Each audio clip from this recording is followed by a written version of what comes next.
জিবরাইল আমিন ওনাকে একটা হাউসের কাছে নিয়ে গেলেন। দেখলেন যে দুইটা কিনারা মণিমুক্তা খচিত সুন্দর একটা হাউস, সুন্দর একটা নহর। আল্লাহ রাসূল সাল্লাল্লাহু আলাইহি ওয়াসাল্লাম এর পানিগুলো দেখলেন দুধের চাইতেও সাদা, দবদবে সাদা। আল্লাহু আকবার। এবং এর পানির স্বাদ মধুর চাইতেও মিষ্টি, এর আর্দ্রতা বরফের চাইতেও ঠান্ডা, এর দৈর্ঘ্য এবং প্রস্থ পূর্ব দিগন্ত এবং পশ্চিম দিগন্তের মতো, আর এর গভীরতা হচ্ছে ৭০,০০০ ফরসখ। আল্লাহু আকবার। সম্মানিত উপস্থিতি, তো সন্তান ইন্তেকাল করেছে, এটা সামাজিকভাবে উনার উচিত ছিল, সকলের উচিত ছিল উনাকে প্রবোধ দেয়া, সান্ত্বনা দেয়া, সহমর্মিতা প্রদর্শন করা। কিন্তু সেই জায়গায় উনার বিরুদ্ধে সকলে হাসাহাসি, ঠাট্টা মশকরা, বিভিন্ন ধরনের উনাকে নিয়ে একটা হাসির বাক্স তারা আরবের মাঝে জন্ম দিয়েছে। নাউযুবিল্লাহ। এটা কোন শত্রুর বিপদে এরকম কাজ করে না। সম্মানিত উপস্থিতি, আজকে আমাদের দেশেও বন্যায় প্রায় ১০০-এর কাছাকাছি লোক শাহাদাত বরণ করেছে। ইন্না লিল্লাহি। আমরা নবী মুহাম্মদুর রাসূলুল্লাহ সাল্লাল্লাহু আলাইহি ওয়াসাল্লাম যেইভাবে ধৈর্য ধারণ করেছেন, যাদের পরিবারের ছেলে মেয়ে অথবা স্বামী অথবা স্ত্রী অথবা আত্মীয় স্বজন যিনারা হারিয়েছেন, আমরা সমস্ত শহীদদের আত্মার মাগফিরাত কামনা করছি। আল্লাহ তাদের সকলের গুনাহ খাতা মাফ করে দিন। আল্লাহ তাদের সকলকে জান্নাতুল ফেরদাউসের আলা মাকাম বখশিশ করুন। হাদিসে আছে, মান মাতা ফি তাউনে ফাহুয়া শাহীদুন। মহামারী বা বড় ধরনের কোনো প্রাকৃতিক দুর্যোগে যদি কেউ মারা যায়, তাদেরকে আল্লাহর রাসূল শহীদ হিসেবে চিহ্নিত করেছেন। সুবহানাল্লাহ। তাহলে যাদের সন্তান, আত্মীয় স্বজন, মুরব্বীরা ইন্তেকাল করেছেন, তারা কিন্তু আল্লাহর কাছে মর্যাদা পেয়েছেন কি পান নাই? পেয়েছেন। এখন জমিনে যারা আছেন, আমরা ওনাদেরকে সবরে জামিল ইখতিয়ারের জন্য আল্লাহর কাছে দোয়া করব, আল্লাহ যেন এর চাইতে বড় নেয়ামত দিয়া তাদেরকে, তাদের পরিবারকে আল্লাহ সুখী পরিবার বানিয়ে দেয়। সকলে বলি আমিন। সম্মানিত উপস্থিতি, এই সূরা নাজিল হয়েছে তারা আরবের মাঝে আল্লাহ রাসূল সাল্লাল্লাহু আলাইহি ওয়াসাল্লামকে হিংসাত্মকভাবে আবতার বলছে, লেজ কাটা বলছে, নির্বংশ বলছে। ওনার বংশের নাম নেয়ার কেউ নেই। আল্লাহ তাবারাকা ওয়া তাআলা ঘোষণা করে দিলেন, ওয়া রাফা'না লাকা যিকরাক। নবী হে, আপনার পূর্বপুরুষদেরকে আমি নিয়ে গেছি, এটা ফয়সালা আমার। ফয়সালা কার? আল্লাহ।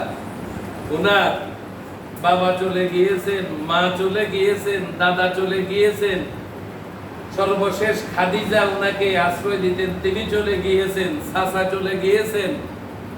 এরপরে সন্তান, উনার ছেলেগুলো আল্লাহ তাবারাকা ওয়া তাআলা জান্নাতের চড়ুই পাখি বানিয়ে নিয়ে গিয়েছেন। আল্লাহু আকবার। উনাকে আল্লাহ একক, মুক্তা, দুররে ইয়াতীম, উনি পিতৃহীন নয়, উনাকে আল্লাহ জমিনে একক মুক্তা হিসাবে আল্লাহ তাবারাকা ওয়া তাআলা নিজে তার সহযোগিতার হাত উনার মাথার উপর দিয়ে দিয়েছেন। সুবহানাল্লাহ। আল্লাহ বলছেন, আলাম ইয়াজিদকা ইয়াতীমান ফাআওয়া। আপনার পূর্বপুরুষ চলে গিয়েছে, আমি আল্লাহর রহমতের হাত, নুসরতের হাত, মদদের হাত, সাহায্যের হাত আমি আল্লাহ দায়মি ভাবে আপনার উপর ধরে রেখেছি। সুবহানাল্লাহ, আল্লাহু আকবার। এখন আপনার মনে দুঃখ, আপনাকে লেজ কাটা বলছে, নির্বংশ বলছে। আল্লাহু আকবার। মূলত এই কথাগুলো ওই সময়ে বলা, এর থেকে বোঝা যায় যে আল্লাহর রাসূলকে কতটুকুন তারা ঘৃণা করতেন। নাউজুবিল্লাহ বলেন। অথচ এই লোকগুলোই কিন্তু উনাকে আল্লাহ আমিন উপাধি দিয়েছেন, এই লোকগুলোই কিন্তু উনার কাছে আমানা রেখেছেন, এই লোকগুলোরই একমাত্র বিশ্বাসের পাত্র তিনি ছিলেন। এই লোকগুলোই যখন হাজরে আসওয়াদ নিয়ে ভেজালে পড়ে গেছে, তখন নবী মুহাম্মদুর রাসূলুল্লাহ তাদের এই যে সমস্ত ভেজালগুলোকে তিনি সুন্দরভাবে সমাধান করে দিয়েছেন। সুবহানাল্লাহ। এখন শত্রুতায় তিনি পরিণত হয়েছেন একটা কারণে, সেটা হলো আল্লাহর রাসূল যখন দ্বীন প্রচার করছেন, তারা তাকে চক্ষুশূল হিসাবে, তার প্রতি ঈর্ষা, হিংসা, তার প্রতি এখন যত ধরনের দুর্নাম, বদনাম সবগুলো তারা ছালিয়ে দিয়ে সামাজিকভাবে উনাকে কোণঠাসা করতে চাচ্ছেন। বলেন তো, আল্লাহর রাসূলের সাথে আল্লাহর মদদ আছে না নাই?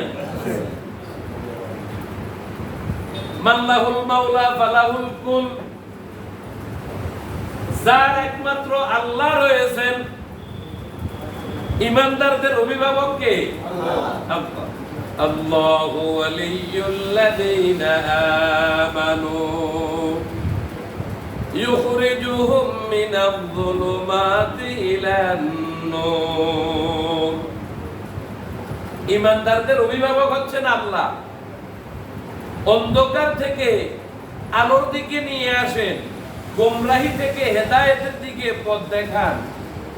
তো আল্লাহ তাবারক ওয়া তাআলা যার একমাত্র আশ্রয়স্থল, তার জমিনে কোনো কি নাই? ভয় নাই। এটা সমস্ত নবীদের দিকে তাকান, একবারে স্পষ্ট। এমন কোন নবী ছিলেন না যার বিপক্ষে, যার বিরোধিতা, যার দুর্নাম, যাকে সামাজিকভাবে কোণঠাসা করা হয় নাই। আল্লাহ তাবারক ওয়া তাআলা বলছেন, ইয়া হাসরাতান আলাল ইবাদ, বান্দাদের প্রতি আফসোস, এমন একজন নবী আসে নাই যাদের সাথে তারা ঠাট্টা করে নাই, যাদেরকে কষ্ট দেয় নাই। সম্মানিত উপস্থিতি, তাদের ধারাবাহিক মিশন হিসেবে ওনাকে কষ্ট দেয়া, অন্য কোনো উদ্দেশ্যে নয়। আল্লাহ তাবারক ওয়া তাআলা ওনাকে সান্ত্বনা দেওয়ার জন্য বলছেন যে, নবী হে, আপনার সন্তান এগুলো তো আমার দান। কে দিয়েছেন? আল্লাহ। মানুষ চাইলে সন্তানের মালিক হতে পারে। আল্লাহ যাকে চান ছেলে দেন, যাকে চান মেয়ে দেন, যাকে চান উভয়টা দেন, যাকে চান না কিছুই দেন না। আল্লাহু আকবার। এর জন্য আমরা নবীদের সুন্নাহ হিসাবে সাইয়েদনা ইব্রাহিম আলাইহিস সালাতু ওয়াস সালাম আল্লাহর কাছে প্রার্থনা করেছেন সন্তান। কার কাছে চেয়েছে? আল্লাহর কাছে। হযরত জাকারিয়া আলাইহিস সালাতু ওয়াস সালাম আল্লাহর কাছে সন্তান প্রার্থনা করেছেন। আমরা যারা ঈমানদার বলে নিজেদেরকে দাবি করি, আমরাও কার কাছে সন্তান চাইবো? আল্লাহর কাছে। দেয়া না দেয়ার মালিক আল্লাহ। আবার নেয়ার মালিকও কে? আল্লাহ। ধৈর্য ধারণ করতে হবে, এটা কষ্ট। পিতার কাঁধে সন্তানের লাশ, পিতার কাছে ছেলের লাশ, মেয়ের লাশ, খুবই কষ্ট। এরকম পরীক্ষা আল্লাহ রাসূলকে করেছে। একদিক থেকে তিনি তার কলিজার টুকরা সন্তান হারিয়েছেন, অপর পক্ষে উনাকে সামাজিকভাবে এত হেনস্থা, এত কষ্ট দেয়া হচ্ছে, আল্লাহর জাত আরশে আর সহ্য করতে পারছেন না। আল্লাহর হাবিবের সান্ত্বনার জন্য জিবরাইলকে দিয়া এই তিনটা আয়াতের সূরার ব্যবস্থা করে দিয়েছেন। আল্লাহ ফরমান, ইন্না আ'তাইনাকাল কাউসার। নবী হে, আপনার জন্য আমি আল্লাহ তাবারক ওয়া তাআলা হাউজে কাউসারের ব্যবস্থা করেছি। কিসের ব্যবস্থা? হাউজে কাউসার। এটা এত দামি জিনিস। হাউজে কাউসারের ব্যাপারে বিভিন্ন বর্ণনা রয়েছে। এই হাউজে কাউসার এটি আল্লাহর রাসূল সাল্লাল্লাহু আলাইহি ওয়াসাল্লাম মিরাজের রজনীতে দেখেছেন। একটা বর্ণনায় আছে আল্লাহর রাসূল এইভাবে শুয়েছেন, ঘুমন্ত অবস্থায় উনাকে হাউজে কাউসার দেখানো হয়েছে। আর একটা বর্ণনায় তিনি সরাসরি মিরাজের রজনীতে জিবরাইল সহ ভ্রমণ করেছেন। জিবরাইল আমিন উনাকে একটা হাউজের কাছে নিয়ে গেলেন। দেখলেন যে দুইটা কিনারা মণিমুক্তা খচিত সুন্দর একটা হাউস, সুন্দর একটা নহর।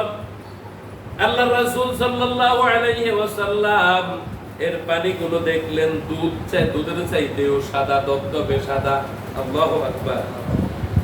এবং এর পানির স্বাদ মধুর চাইতেও মিষ্টি, এর আর্দ্রতা বরফের চাইতেও ঠান্ডা, এর দৈর্ঘ্য এবং প্রস্থ পূর্ব দিগন্ত এবং পশ্চিম দিগন্তের মতো, আর এর গভীরতা হচ্ছে ৭০,০০০ ফরসখ। আল্লাহু আকবার, আল্লাহু আকবার। হাদিসে আছে রোজাদারদের ব্যাপারে আল্লাহর হাবিব বলেছেন, যারা একজন ওয়ামান আশবাআ সায়মান, যারা রোজাদারদেরকে উদর পূর্তি করে ভালোভাবে তৃপ্তি সহকারে খানা খাওয়ানোর ব্যবস্থা করবেন, তাদেরকে সাকাহুল্লাহু মিন হাউদিহি শারবাতান লা ইয়াজমাউ হাত্তা ইয়াদখুলাল জান্নাহ। আল্লাহর হাবিব ফরমান, তাদেরকে হাউজে কাউসার থেকে আল্লাহর হাবিব সাল্লাল্লাহু আলাইহি ওয়াসাল্লামের মাধ্যমে আল্লাহ পানির ব্যবস্থা করবেন, যাদেরকে একটা বারে পানি পান করানো হবে। আল্লাহর জান্নাতে ঢোকার আগ পর্যন্ত তাদের কখনো ক্ষুধার তৃষ্ণা লাগবে না, তাদের ক্ষুধা তৃষ্ণা পিপাসা কষ্ট লাগবে না। আল্লাহু আকবার, আল্লাহু আকবার। এটা সেইখানে এই পানিগুলো যখন বন্টন হবে, আল্লাহ তাবারক ওয়া তাআলা আল্লাহর হাবিবের হাতে সরাসরি পাত্রের ব্যবস্থা করবেন। হাদিসে আছে, মা বাইনা বাইতি ওয়া মিম্বারি রাওদাতুম মিন রিয়াজিল জান্নাহ, আমার ঘর থেকে ওয়া মিম্বারি, আমার মিম্বার পর্যন্ত এই জায়গাটা হচ্ছে জান্নাতের টুকরা। সুবহানাল্লাহ। কিসের টুকরা? জান্নাতের টুকরা। এটা এখনো সংরক্ষিত, এটাকে রিয়াজুল জান্নাহ বলা হয়। আগে বাবুস সালাম দিয়ে সহজে ঢোকা যেত, বর্তমান সৌদি সরকার অ্যাপসের মাধ্যমে সেইখানে ঢোকার ব্যবস্থা করেছে। ওই রিয়াজুল জান্নাহ, আল্লাহু আকবার। আল্লাহ রাসূল ফরমান, ওয়া মিম্বারি আলা হাউজি, আর আমি মুহাম্মাদের মিম্বরটা হচ্ছে আমার হাউজে কাউসারের উপর। আল্লাহু আকবার। আমার হাউজের উপর আমার এই মিম্বরটা অবস্থিত। সম্মানিত উপস্থিতি, যতগুলা নহর কুরআন শরীফে আছে, ফিহা আনহারুম মিন মাইন, পানির নহরের কথা বলা হয়েছে। ওয়া আসালিম মুসাফফা, স্বচ্ছ মধুর নহরের কথা বলা আছে, দুধের নহরের কথা বলা আছে। সূরা মুহাম্মাদের 15 নম্বর আয়াতে আল্লাহ তাবারক ওয়া তাআলা অনেকগুলো নহরের কথা বলছে। হাদিসে এই নহরগুলোর উৎপত্তি স্থল আল্লাহর হাবিবের মাধ্যমে আল্লাহ জানিয়ে দিয়েছেন। ফাইজা সাআলতুমুল্লাহ, তোমরা যখন আল্লাহর কাছে জান্নাত চাইবা, ফাসআলহুল ফিরদাউস, তখন তোমরা জান্নাতুল ফিরদাউস কামনা করিও। ওয়া ফাওকুহু আরশুর রহমান, জান্নাতুল ফিরদাউসের উপরে হচ্ছে আল্লাহ তাবারক ওয়া তাআলার আরশ। আল্লাহু আকবার। কোথায়? জান্নাতুল ফিরদাউসের একবারে বরাবর উপরে। কার আরশ? আল্লাহর আরশ। ওয়া মিনহা তুফাজ্জিরু আনহারুল জান্নাহ, আর জান্নাতের দুধের নহর, পানির নহর, শরাবের নহর, মধুর নহর, যত নহর আছে সমস্ত নহরের উৎপত্তি স্থল হচ্ছে জান্নাতুল ফেরদাউস। সুবহানাল্লাহ, আল্লাহু আকবার। জান্নাতুল ফেরদাউস থেকে এই নহরগুলো আল্লাহ জারি করেছেন। আল্লাহু আকবার। দুনিয়াতেও আমাদের জন্য আসমানওয়ালা পানির ব্যবস্থা করেছেন। সুবহানাল্লাহ বলেন। ওই পানি আল্লাহর বাড়িতে গেলে খাওয়ার ভাগ্য জুটে, খাওয়ার সুব্যবস্থা হয়। আল্লাহু আকবার। এর নহর সরাসরি ব্যবস্থাপনা কার? সমস্ত পানি আজকে আমরা প্লাবিত। আমাদেরকে যে পানিগুলো এই যে দেয়া হচ্ছে, বর্ষণ দেয়া হচ্ছে, এগুলো হচ্ছে আমাদের ঈমানের পরীক্ষা। ঈমানদারদের ঈমানের মজবুতির জন্য আল্লাহ তাবারক ওয়া তাআলা বিভিন্ন পরীক্ষায় ফেলেন। যত নবীরা ছিল তাদের উপর একদিক থেকে সামাজিক বিপদ, এরপরে লোকজন বিভিন্নভাবে তাদেরকে কষ্ট দিত, সামাজিকভাবে তারা হেনস্থা করত। আল্লাহ পাক নবীদের এই দিক থেকে ধৈর্যের পরীক্ষা নিতেন। সুবহানাল্লাহ বলেন। একদিক থেকে আমাদের আসমানি বর্ষণ, আবার বন্ধু দেশের আমাদের পানি, একত নাচনি বুড়ি, আরো দিছে জালের গুড়ি, আরো হয়েছে নাতিনের বিয়া, দিছে আরো ডোলের বাড়ি, বুড়ির নাচ, একত আমাদের বর্ষণ, আসমানের বর্ষণ। আমাদের প্রতিবেশী রাষ্ট্র চিন্তা করেছে যে আমরা যদি এদেরকে বর্ষণের মুখে ঠেলে দিই, চতুর্দিক থেকে যখন পানি বর্ষণের মুখে ঠেলে দেব, তখন হয়তো দেশ আমাদের করতলে চলে আসবে। এরকম একটা অলীক স্বপ্ন হয়তো তিনারা দেখেছেন। তাদের শত্রুতার ধরনে মনে হচ্ছে, কিন্তু আমাদের দেশের, বাংলাদেশের সর্বস্তরের মানুষের যে আন্তরিকতা, আজকে বাংলাদেশের প্রত্যন্ত অঞ্চল থেকে, দেশ থেকে, বিদেশ থেকে সকলের সহযোগিতার হাত বাড়িয়ে দিয়ে প্রত্যন্ত অঞ্চলে আজকে সমস্ত মানুষ, আহাজারি করা মানুষের কাছে দাঁড়াচ্ছে কি দাঁড়াচ্ছে না? আমরা সকলের রিস্কের জন্য দোয়া করি। যাদের গাড়ি আছে, ট্রাক আছে, এরপরে বাস আছে, প্রাইভেট কার আছে, হেলিকপ্টার আছে, তারা যেইভাবে সাহায্যের হাত বাড়িয়ে দিচ্ছেন, আমরা আল্লাহর কাছে দোয়া করি আল্লাহ আপনার রিজিকের মাঝে ওয়াসাতের ব্যবস্থা করে দেন। সকলে বলি আমিন। আল্লাহ আপনাদের হায়াতের মাঝে বারাকা এনে দেন। সকলে বলি আমিন। আল্লাহ তাবারক ওয়া তাআলা আমাদের দেশের এই সংকট থেকে মাজলুম মুসলমানদেরকে, মাজলুম বাঙালিদেরকে, বাংলাদেশীদেরকে আল্লাহ এই যে কামিয়াবের ব্যবস্থা করেন। সকলে বলি আমিন। সম্মানিত উপস্থিতি, দানে বাড়ে না কমে? সুবহানাল্লাহ বলেন না? বাড়ে না কমে? আমরা সারা বছর দানের মাঝে আছি। আমরা তো এক সময় ঘোষণা হয়েছে যে এটা উন্নয়নশীল রাষ্ট্র। শুনতে শুনতে এমন অবস্থা, উন্নয়ন কারো হয়েছে, কিন্তু বাংলাদেশের বাঙালি জাতির উন্নয়ন শেষ পর্যন্ত আমাদের হাতে কিসের থালি? ভিক্ষার থালি। কারো কপাল, কেউ আঙ্গুল ফুলে কলা গাছ, কোটি কোটি টাকার মালিক, পিয়ন পর্যন্ত 600 কোটি টাকার মালিক, আর অঢেল সম্পদ বাংলাদেশ থেকে বিভিন্ন জায়গায় তারা প্রচার করে ফেলেছে। বাংলাদেশের অর্থ আজকে এই অর্থ সংকটে, দুর্ভিক্ষের দিনে আপনারা যখন আপনাদের সহযোগিতার হাত বাড়িয়ে দেবেন, আল্লাহ আসমানে রিজিকের সমস্ত দরওয়াজা আল্লাহ খুলে দিবেন। সুবহানাল্লাহ। লা ফাতাহনা আলাইহিম বারাকাতিম মিনাস সামাই ওয়াল আরদ। সিদ্ধান্ত কার? আল্লাহ।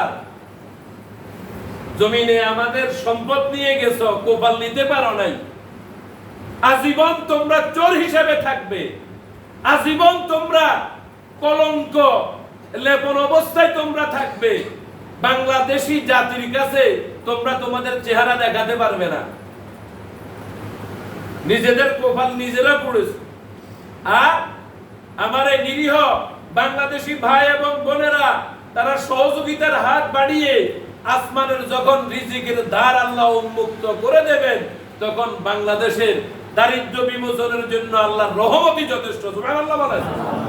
দুনিয়ার কোনো মানুষ নয়, দুনিয়ার কোনো দাতার কাছে আমাদের সহযোগিতা নয়।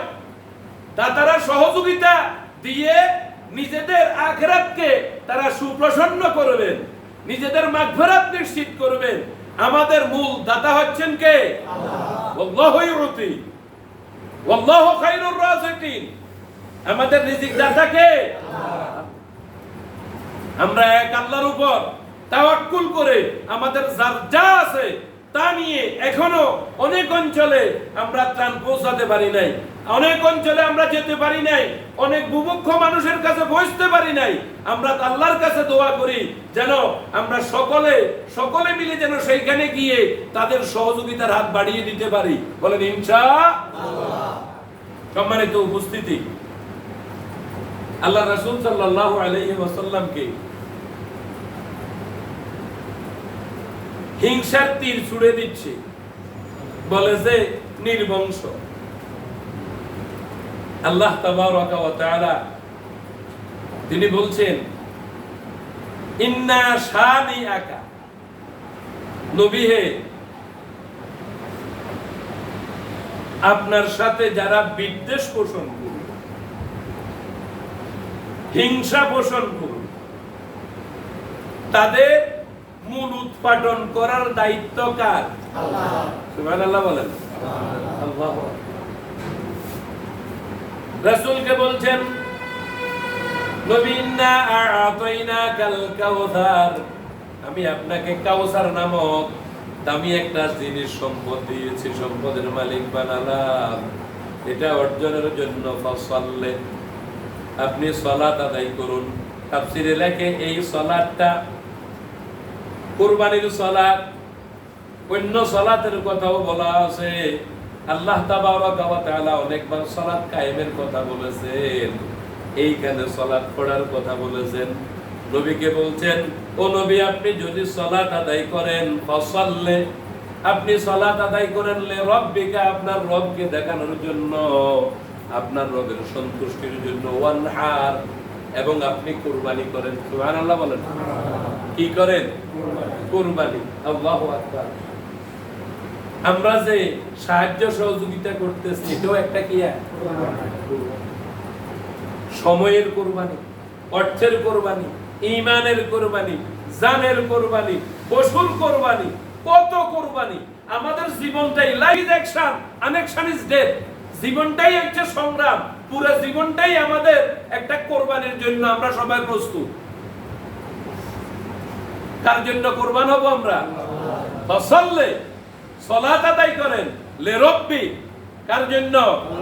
আল্লাহর জন্য। খবরদার, ইউরাউনান নাস, কিছু লোক আছে মানুষকে দেখানোর জন্য নামাজ পড়ে, তাদের জন্য বলছে ফাওয়াইলুন লিল মুসাল্লিন, ওইসব মুসলমান যারা গাফিলুনা ইউআখিরুনাহা আন ওয়াক্তিহা, ওয়াক্ত সম্পর্কে গাফিল, মানুষদেরকে দেখায়, এদেরকে জাহান্নামে নেওয়া হবে।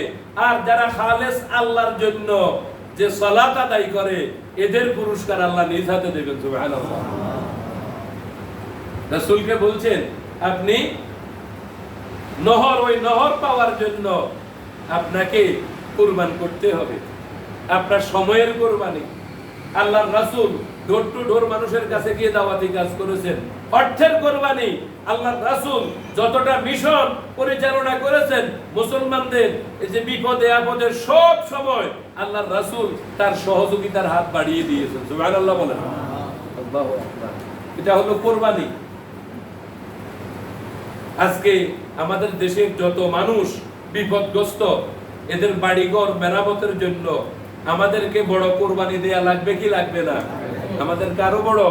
এখন আমরা যা তৌফিক আছে, তৌফিক অনুযায়ী আমরা সহযোগিতা, সামান্য খাদ্য রসদ এগুলো পৌঁছাচ্ছি। অনেকে কাপড় চোপড় বিভিন্ন বস্তাদি দিয়ে সহযোগিতা করতেছেন, আলহামদুলিল্লাহ। অনেকে উদ্ধার তৎপরতা চালাচ্ছেন, এক একজন এক একভাবে সহযোগিতা করতেছেন। আরো বড় সহযোগিতা লাগবে, সেটার জন্য প্রস্তুতি নিতে হবে। আল্লাহর রাসূল নিজে খান নাই, সাহাবায়ে কেরাম নিজে অর্থের পাহাড় করেন নাই, ওমর ফারুক রাদিয়াল্লাহু তাআলা আনহু নিজে অর্থের পাহাড় করেন নাই। জনগণকে সেবা দেওয়ার জন্য, জনগণের কাছে তাদের আমানত পৌঁছে দেওয়ার জন্য রাত দিন তারা ডিউটি করেছেন। সুবহানাল্লাহ। আমরা সেই ত্যাগী মুসলমান, আমরা বগি মুসলমান না ত্যাগী মুসলমান? ত্যাগী মুসলমান। অনেকে এখনো সম্পদ ধরে রেখেছে। 2টা টাকা বন্যার এতদিন হয়ে গেছে, 100টা টাকা পকেটে তুলে অনেকে দেয় নাই। এর থেকে দেন, এর থেকে দেন। আরে ভাই, আপনি তো একটু রহমত নেন, আপনি কিছু সহযোগিতা আল্লাহ থেকে আপনি কিছু গ্রহণ করেন। সম্মানিত উপস্থিতি, আল্লাহ তাবারাকা ওয়া তাআলা বলছেন, ইন্না শানিয়াকা, নবী হে, আপনার সাথে যারা বিদ্বেষ পোষণ করুন। নবী চলে গেছেন, নবী তার ওয়ারিসদেরকে রেখে গেছেন। ইন্নাল উলামা ওয়ারাসাতুল আম্বিয়া, এরা নবীর ওয়ারিস। এদের সাথে যারা বিদ্বেষ পোষণ করে, জমিনে আল্লাহ তাদের নতিজা দেখায় কি দেখায় না? আল্লাহু আকবার। আল্লাহ আছে না নাই? আল্লাহু আকবার। আপনি আলেমদেরকে যদি কষ্ট দেন, আল্লাহর কসম আপনি বুঝবেন যে আপনার ধ্বংস অনিবার্য হয়ে গেছে। কোন আলেম ওলামা যদি আপনার মাস 2024 শেষ জুমায় আমরা সালাতুল জুমা ইন্তেজার সালাতে আমরা শামিল হতে পেরেছি। এজন্য মহিয়ান মরিয়ান রব্বে কারীমের দরবারে আমরা শুকরিয়ার সুজুদ পেশ করছি। সকলে করছি আলহামদুলিল্লাহ। সম্মানিত উপস্থিতি, আমি আপনাদের সামনে পবিত্র কোরআনের 114 সূরার 108 নম্বর সূরা আল কাউসার আমি তেলাওয়াত করেছি। এটি নাজিলের ধারাবাহিকতায় ৫ম সিরিয়ালে এটি জমিনে অবতীর্ণ হয়েছে। আল্লাহ তাবারাকা ওয়া তাআলা হাবিবের সন্তান, কোন বর্ণনায় রয়েছে ইব্রাহিম, কোন বর্ণনায় কাসেমের কথা বলা আছে।